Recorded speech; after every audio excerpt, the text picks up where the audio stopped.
어, 날마다 기차 목행 오늘 시작합니다. 하나님 앞에 감사 기도로 나아갑니다. 하나님 아버지 감사합니다. 우리가 주님의 사랑과 날개 아래서 자기도 하고 눕기도 하고 또 일어나기도 합니다. 우리를 깨워주신 주님 감사합니다. 오늘 또 하루를 구별하여 아버지 앞에 드리고 주님의 인도함을 받기를 원합니다. 오늘도 말씀하여 주시고 은혜를 주옵소서. 예수님의 이름으로 기도하옵나이다. 아멘. 우리 찬송가 부르시겠습니다. 293장 주의 사랑 비칠 때, 주의 사랑 비칠 때입니다. 주의 사랑 비칠 때의 기쁨 오네, 근심 걱정 물러가고 기쁨 오네, 기도하게 하시며 희미한 것 물리쳐 주의 사랑 비칠 때 기쁨 오네. 그 큰 사랑 내 맘속에 명랑하게 비칠 때에 찬송하네. 그 큰 사랑 내 맘속에 화평함과 기쁨 주네. 그 큰 사랑, 주의 사랑 비칠 때에 이 세상은 아름답고 활기차게 다 변하네. 화평 중에 내 영혼 영광스런 새 생명 다시 찾게 되었네. 그 큰 사랑, 그 큰 사랑 내 맘속에 명랑하게 비칠 때에 찬송하네. 그 큰 사랑 내 맘속에 화평함과 기쁨 주네. 그 큰 사랑. 4절, 주의 사랑 비칠 때에 그 광채가 찬란하게 우리 둘러 비치겠네. 세상 모두 이기고 천국 생활할 때도 주의 사랑 비치네. 그 큰 사랑, 그 큰 사랑 내 마음속에 명랑하게 비칠 때에 찬송하네. 그 큰 사랑 내 마음속에 화평함과 기쁨 주네. 그 큰 사랑. 아멘. 잠언 12장 1절부터 14절 말씀입니다. 잠언 12장 1절부터 14절 말씀입니다. 훈계를 좋아하는 자는 지식을 좋아하나니 신기를 싫어하는 자는 짐승과 같으니라. 선인은 여호와께 은총을 받으려니와 악을 꾀하는 자는 정죄하심을 받으리라. 사람이 악으로 굳게 서지 못하나니 의인의 뿌리는 움직이지 아니하느니라. 어진 여인은 그 지아비의 면류관이나 욕을 끼치는 여인은 그 지아비로 뼈가 썩음 같게 하느니라. 의인의 생각은 공직하여도 악인의 도모는 계율이니라. 악인의 말은 사람을 엿보아 피를 흘리자 하는 것이오니와 정직한 자의 입은 사람을 구원하느니라. 악인은 엎드려져서 소멸되려니와 의인의 집은 서 있으리라. 사람은 그 지혜대로 칭찬을 받으려니와 마음이 패리한 자는 멸시를 받으리라. 비천의 여김을 받을지라도 종을 부리는 자는 스스로 높은 채하고도 음식이 핍절한 자보다 나으니라. 의인은 그 육축의 생명을 돌아보나 악인의 긍휼은 잔인이니라. 자기의 토지를 경작하는 자는 먹을 것이 많거니와 방탕한 것을 따르는 자는 지혜가 없느니라. 악인은 불의의 이를 탐하나 의인은 그 뿌리로 말미암아 결실하느니라. 악인은 입술의 허물로 인하여 그물에 걸려도 의인은 환난에서 벗어나느니라. 사람은 입의 열매로 인하여 복록에 족하며 그 손에 행하는 대로 자기가 받느니라. 아멘. 우리는 우리의 집을 굳게 세우기를 원합니다. 우리의 인생의 집, 우리의 미래의 집, 우리 자녀들의 집, 이런 집을 우리는 굳게 세우기를 원합니다. 그리고 그것뿐만 아니라 우리가 안전에 이르는 길, 우리 집, 우리 가족들, 우리 주변의 공동체가 안전에 이르기를 원합니다. 오늘 이 잠언 말씀은 그와 관련된 말씀을 주고 계십니다. 굳게 서는 의인의 집, 하나님께서 의인의 집을 굳게 세우신다고 말씀합니다.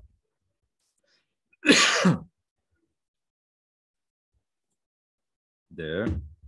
그런데 집을 굳게 세우는 데 있어서 또 우리 인생을 안전한 경영, 안전에 이르는 길에 있어서 계속해서 지금 잠언이 말씀해 준 것은 바로 입의 이 교훈입니다. 말의 교훈. 그래서 오늘 이 말씀 1절은 이렇게 시작되죠. 훈계를 좋아하는 자는 지식을 좋아하나니 징계를 싫어하는 자는 짐승과 같으니라. 이 훈계 문제입니다.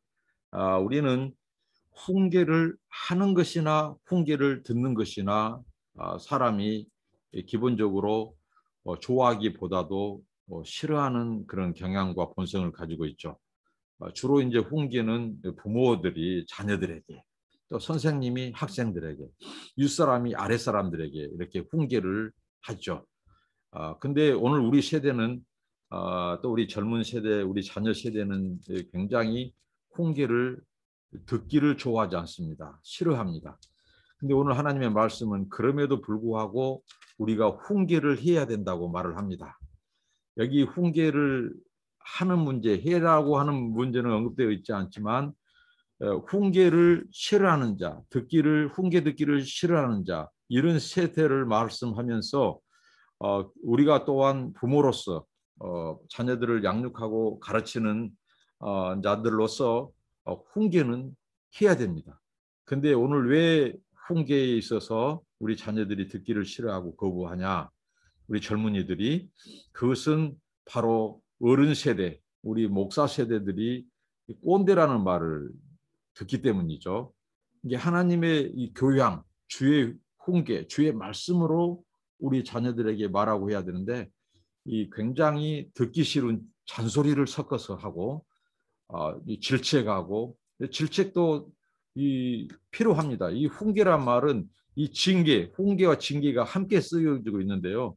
이 징계는 바로 이 훈계가 있는, 채찍이 있는 그 가르침, 바로잡음이 바로 징계죠. 징계. 근데 오늘날 우리가 이 훈계와 징계가 안 먹혀 들어가고 단절되니까 더 훈계하지 않은데, 지금 우리 세대야말로 주의 말씀과 교양과 훈계로 우리가 양육할 때다고 봅니다.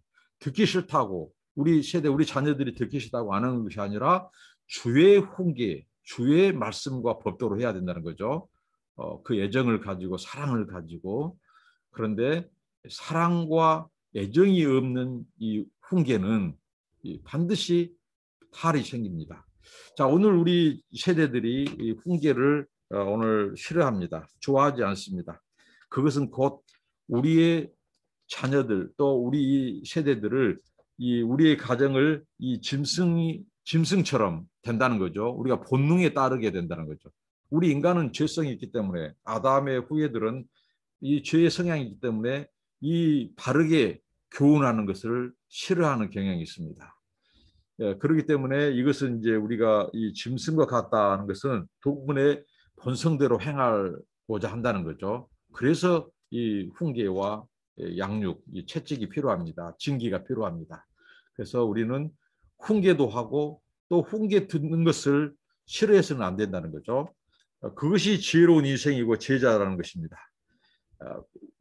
훈계하는 부모들도 또 때로는 훈계를 받기도 하고, 하나님의 말씀을 통해서 또 어른들을 통해서 받기도 해야 된다는 거죠. 그래야 우리가 본능대로 행하지 않고 주의 말씀의 법대로 한다는 거죠. 이게 우리 의인이 견고하게 자기 집을, 의인의 집을 세우는 데 있어서 이 입, 말, 훈계 중요하다는 겁니다. 그다음에 또 6절의 말씀을 한번 보시겠습니다.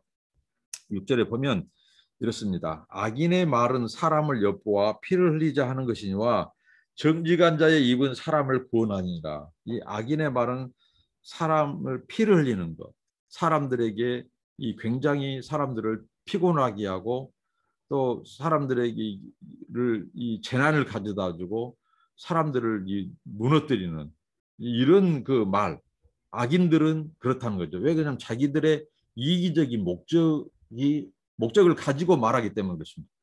자기의 이기적인 목적, 자기의 욕망, 자기의 이 높아짐, 자기의 의로움 이런 것을 하기 때문에 다른 사람들을 피 흘리게 하고 힘들게 하고 다른 사람들에게 이 분을 일으키는 이런 것을 경계하고 있습니다. 성경은 꼭 우리가 피 흘려서가 눈에 보이는 피 흘려서가 아니라 말로 피 흘리게 하는 것, 말로 사람들을 굉장히 모욕감을 주는 거죠. 그러나 정직한 자의 입은 사람을 구원합니다. 사람을 세우고요. 그리고 그 사람을 존중해주고 낮게 여기고 그래서 구원의 길로 이끌고 생명을 주고 용기를 붙들어줍니다. 이게 바로 정직한 자의 입이라고 말합니다. 이 정직한 자의 입은 사람들을 구원에 이르게 할 뿐만 아니라 자기 신의 집, 의인의 집을 건축하고 견고히 건축하고 세우는 것입니다. 이게 바로 안전에 이르는 길이라는 겁니다. 집을 바로 세울 때 우리의 혀를 정직한 자의 입이 될 때 우리는 다른 사람을 구원하고 다른 사람을 생명에 이르게 할 뿐만 아니라 자신도 구원하고 자신도 세운다는 것입니다. 오늘 우리의 말이 과연 사람들에게 정말 듣기 싫은 말인가? 다른 사람들을 힘들게 하고 있지는 않는가? 돌아봐야 됩니다. 악인들은 다른 사람들을 힘들게 하는 거예요. 자기의 이기적인 욕망을 깔고 얘기하기 때문에 그렇습니다. 정말 우리가 돌아봐야겠습니다. 그리고 13절입니다. 자, 이런 자들에게 13절 악인은 입술의 허물로 인하여 그물에 걸려도 의인은 환난에서 벗어나느니라. 결국은 하나님께서 마지막 우리 입술에 대한 보응을 하신다는 거죠. 악인은 그 입술의 허물, 입술의 이 죄로 인하여 그물에 걸린다는 거죠. 자신의 혀로 지은 그 죄들로 인하여 그물에 걸리고 이것은 이 스스로 멸망을 자초한다. 그러나 의인은 하나님께서 그 의인은 바로 어떻게 했으면 환난에서 벗어나게 한다는 것이죠. 의인의 입술은 환난에서 벗어나게 해요.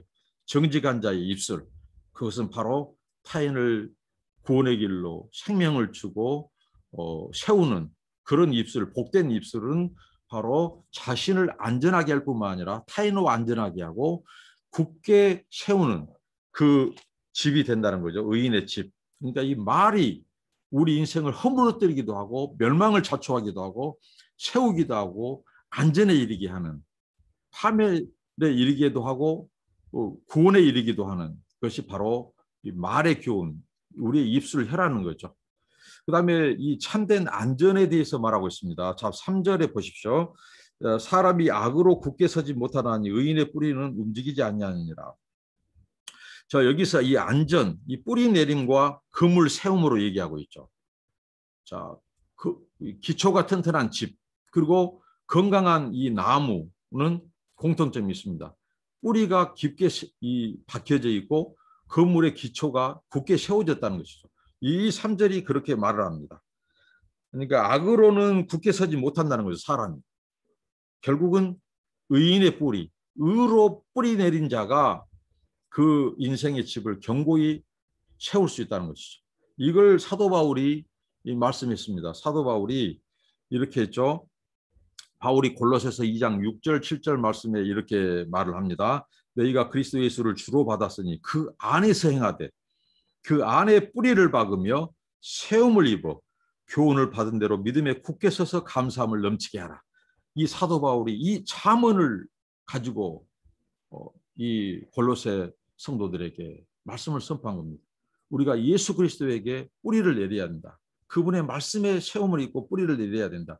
그럴 때 우리 인생 경영, 인생의 집을 견고히 세울 수 있다. 흔들리지 않는다. 세상에 요동하지 않게 된다. 이렇게 말을 합니다.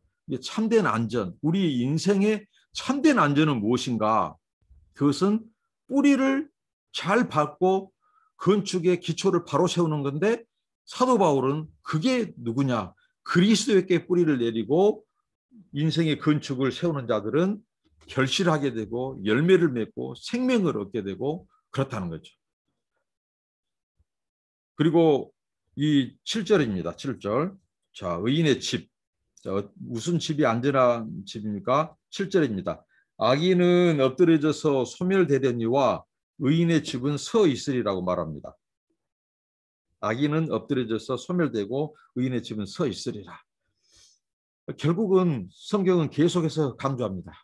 악인은 지금 장구하게 보인다. 악인들은 부당한 재물을 축적해서 자기들의 쾌락을 추구하고 거짓 안정감, 자기들이 재물이 있고 하기 때문에 천년만년 계속될 것 같고 인생의 이 쾌락을 추구하지만 그들은 반드시 엎드려진다. 엎드려진다는 말은 전복되다, 뒤집어진다는 거죠. 그리고 그들은 소멸된다는 거죠. 반면에 의인의 집은 견고히 서 있으리라는 것입니다. 의인의 집은. 이것을 우리 예수님께서 산상수훈에 인용하셨습니다. 우리 예수님께서 이렇게 인용하셨습니다. 무엇입니까? 나의 말을 듣고 순종하는 자, 지키는 자는 그 주초, 그 기둥의 털을 어디에 세운다고요? 반석 위에 세운다는 겁니다. 그러나 내 말을 듣고 지키지 않는 자, 순종하지 않는 자들은 그 주초를 바로 모래 위에 지은 집과 같다. 그래서 바람이 불고 홍수가 나고 그러면 비가 내리면 흔들리고 무너져 버린다는 거죠. 하나님 말씀에 뿌리 내리지 않는 자, 순종하지 않는 자, 지켜 행하지 않는 자들은 기초가 튼튼하지 못했기 때문에 무너지고 쓰러져요. 그러나 반석 위에 하나님의 말씀, 계명, 지식, 지혜, 하나님의 명철에 뿌리 내린 자들은 그 집, 그 의인의 집은 견고히 선다는 거죠. 환란이 와도 요동치 않는다. 흔들리지 않는 것입니다. 뿌리가 견고하기 때문에, 기초가 튼튼하기 때문에. 이게 우리 인생을 안전에 이르는 길이고 견고하게 세우는 의인의 집이라는 것입니다. 그리고 12절입니다. 악인은 불의의 이의를 탐하나 의인은 그 뿌리로 말미암아 결실하느니라. 이 악인은 이 불의의 이 재물, 부당하게 어떻게든지 한탕주의로 일확천금을 노리고 땀을 흘리지 않고 불로소득을 노리고 일하지 않고 먹으려고 하는 겁니다. 손 안 대고 코 풀려고 하는 것이죠. 오늘 우리 세대가 정말 이런 세대로 지금 흘러가고 있습니다. 어떻게 해서든지 사기 한번 치고 어떻게 해서 한번 일확천금을 벌려고 하는, 그러니까 젊은이들도 일하지 않으려고 하는 거예요. 이 세대가 바로 그렇습니다. 이런 세대 가운데 바로 의인은 그 뿌리로 말미암아 결실하느니라. 열심히 성실히 일하고 부당한 재물이 아니라 자기가 땀 흘려서 일하고 지극히 정상적인 나무가 마치 뿌리를 내리면 그 뿌리가 결실하게 된 것처럼 열매를 맺은 것처럼 의인들은 그렇게 재물을 자기가 성실히 일해서 나무가 뿌리를 내렸을 때 이 열매를 낸 것처럼 그런 재물을 원하고 그렇게 산다는 거죠. 그들에게 하나님께서 열매를 주실 것을 말씀합니다. 의인의 결실입니다. 그 다음에 하나님의 약속에 대해서 우리가 살펴볼 필요가 있습니다. 자, 하나님께서 하나님의 말씀, 오늘 이 잠언을 통해서 의인들을 안전하게 보호하시겠다고 약속하십니다. 우리가 1장부터 지금 10장까지 12장까지 말씀을 살펴보면서 저는 이 생안보평, 자, 무엇입니까? 하나님께서 정직한 자의 길, 의인의 길에 대해서 약속하신 4가지가 있습니다. 생명입니다. 안전입니다. 보호입니다. 그 다음에 평강, 내적 외적 평강입니다. 생안보평. 그런데 이 약속을 주셨는데, 자, 이것이 우리가 매일 열심히 일하고 살아야 하는 우리의 의무, 마땅한 본분을 하지 않고도 그것을 면해 주시겠다고 하는 말씀은 아니다는 것이죠. 자, 의인의 길, 정직한 자의 길, 우리의 삶에 대해서 하나님이 약속을 하셨어요. 크게 4가지를. 그런데 오늘 우리가 우리 삶의 본분, 일하는 거, 열심히 사는 거, 성실히 하는 것을 면제해 준다는 그것은 아니다는 거죠. 자, 오늘 9절을 보시겠습니다. 9절. 비천히 여김을 받을지라도 종을 부리는 자는 스스로 높은 채하고도 음식이 핏절한 자보다 나으니라. 이것은 무엇이냐면 결국은 우리가 자 이렇습니다. 비천 여김을 받는다. 다른 사람에게 업신 여김을 당하고 경멸 여김을 당해도 자, 그 사람이 종을 부리는 자. 그러니까 남의 시선을 이목을 의식하지 않고 자기를 부풀리거나 허세를 부리지 않고 자기가 이 종을 부릴 만한 능력이 있어요. 세력이 돼요. 그러면 종을 부리는 거죠. 다른 사람 이목 여기지 않고요. 이렇게 겸손하게 성실하게 사는 사람이 자기가 없으면서도 9절입니다. 스스로 높은 채하고도 음식이 핍절한 점보다 음식이 핍절하단 말은 굉장히 빈곤한 궁핍한 상태. 근데 스스로는 높은 채하고 있는 채하고 가진 채하고 없으면서도 있는 채하고 이게 교만한 자들보다 훨씬 낫다는 거죠. 그러니까 허세 부리지 말라. 허장성세, 허풍, 하나님께서 허풍으로 살지 말라는 거죠. 성실히 네가 재력이 되면 종을 부리고 일이라는 거, 살아라는 거죠. 다른 사람 이목 의식하지 말고 그렇게 겸손한 그 사람들이 더 낫다. 다른 사람이 업신 여김을 하더라도 그러나 허세 부리고 있는 척하고 그런데 실상은 자기 집 밥그릇 하나 먹는 거 하나 제대로 못 먹는 그런 사람들 교만한 자죠. 그들보다 낫다는 거죠. 자신을 덮고 없으면서 있는 처럼 가지면 가진 것처럼 그리고 지식이 없는 처럼 지식이 있는 것처럼 꾸미고 그런 스스로 높아지고 그렇게 하는 그런 인생을 살지 말라고 피곤한 인생을 살지 말라고 오늘 이렇게 말씀합니다. 그러니까 무슨 말일까요? 우리 그리스도인들은 매사에 성실하게 겸손하게 일하고 땀 흘리고 허세 부리지 마라. 포장하지 마라. 이렇게 말씀한 것입니다. 그것이 너의 안전을 보장해 주지 않는다. 하나님이 의인들을 지켜주시고 약속을 하셨지만 그런 것 열심히 성실히 겸손하게 하는 것까지 면제해 주는 것은 아니다. 이렇게 말씀합니다. 그리고 11절입니다. 자, 자기의 토지를 경작하는 자는 먹을 것이 많거니와 방탕한 것을 따르는 자는 지혜가 없느니라. 자, 토지를 경작하는 것. 열심히 그 토지 씨를 뿌리고 일하고 땀 흘리는 거죠. 방탕한 것은 무엇입니까? 일하지 않고 먹으려고 하는 것, 부당한 재물을 노리는 것, 수고하지 않고 인생에서 소득을 얻으려고 하는 것, 방탕한 자라고 합니다. 그런 자들은 결실이 없어요. 그런 자들은 어떻습니까? 방금 11절처럼 지혜가 없다고 말합니다. 지혜가 없는 것은 곧 이제 하나님의 인도를 받을 수 없고 우리가 도덕적으로 선택할 수 없고 그렇습니다. 그러면 멸망의 길로 가는 것이죠. 그 다음에 14절입니다. 사람의 입의 열매로 인하여 복록에 족하며 그 손에 행하는 대로 자기가 받느니라. 이 여기서 말한 복록은 바로 선한 것들, 하나님이 주신 것들에 대해서 감사하는 거죠. 만족해야 하는 거죠. 입의 열매로 인하여 우리에게 주신 하나님이 주신 선한 것들을 내적 예적으로 주신 것들에 대해서 우리가 만족하고 손에 행하는 대로 받는다는 것입니다. 결국은 이해하는 대로 행하는 대로 갚아주신 하나님. 이게 바로 우리가 추구해야 될 가치라는 거죠. 하나님이 우리를 보호하고 인도한다고 해서 뒷짐지고 일하지 않고 악인들처럼 지혜 없는 자처럼 그런 거짓점을 부당하게 어떻게 보면 돈을 모으려고 하는 것은 아주 어리석고 그것은 곧 파멸로 가는 길이다라고 말합니다. 그리고 이제 결론적으로 시간은 갔습니다만은 10절에 중요한 말씀이 있습니다. 10절입니다. 의인은 그 육축의 생명을 돌아보나 악인의 긍휼은 잔인이니라. 자, 오늘 우리의 의인들이 세워야 할 집에 있어서 중요한 문제를 지금 이 육축, 짐승 문제를 다루면서 주님은 말씀합니다. 솔로몬의 잠언입니다. 무엇입니까?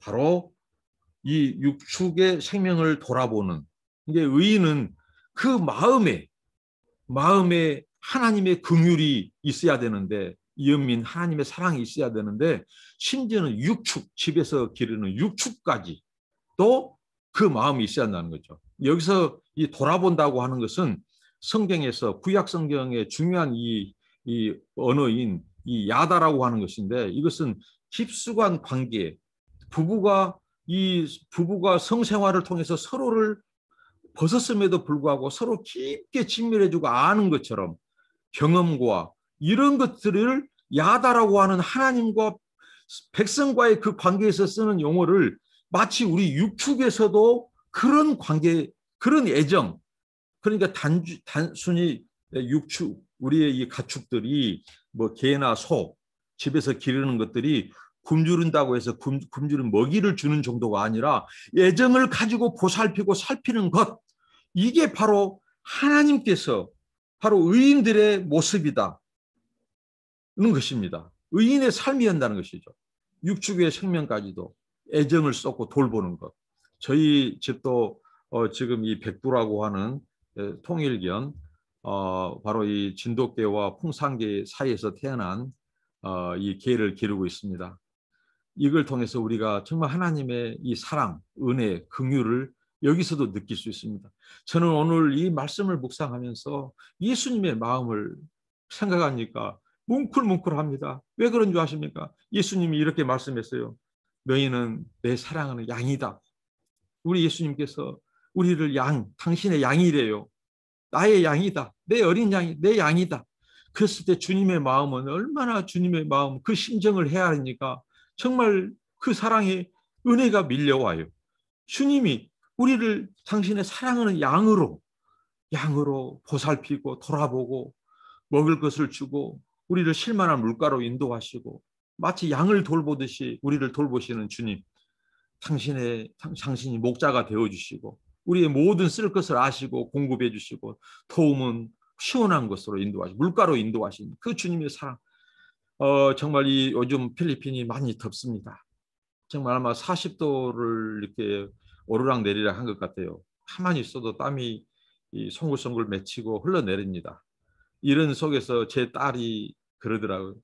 작은 선풍기가 있는데 한참 더운 대낮에 선풍기를 갖고 나가더니 이 더운 이 개에게 육축에게 선풍기를 틀어주더라고요.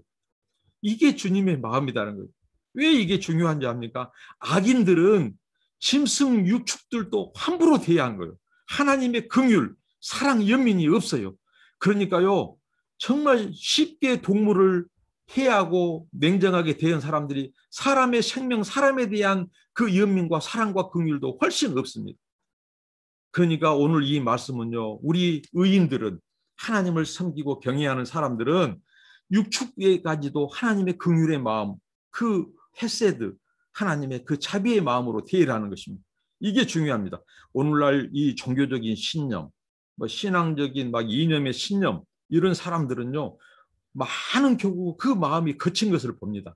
여러분, 우리가요, 우리 주변에서 사람을 대하든 누구를 대하든 우리가 만나는 환경에서 하나님이 보내준 사람들을 바로 육축까지도 긍휼과 사랑과 자비로 대하라고 했는데 하나님의 형상대로 지음받은 사람을 만날 때 우리가 거지 정말 불쌍한 사람들을 대할 때 우리의 형제자매를 대할 때 어떻게 대해야 될까요?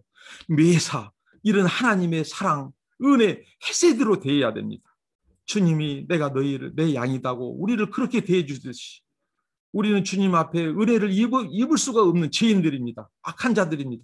그런데 우리를 당신의 양으로 목자가 되어주시고 자녀로 삼아주신 그 은혜와 사랑으로 우리가 만난 사람들을 우리에게 보내준 사람들을 그렇게 존귀히 여기고 귀하게 여기고 부족하더라도 주님의 연민과 사랑으로 품어주고 이게 의인의 집이고 의인으로 세우는 길입니다.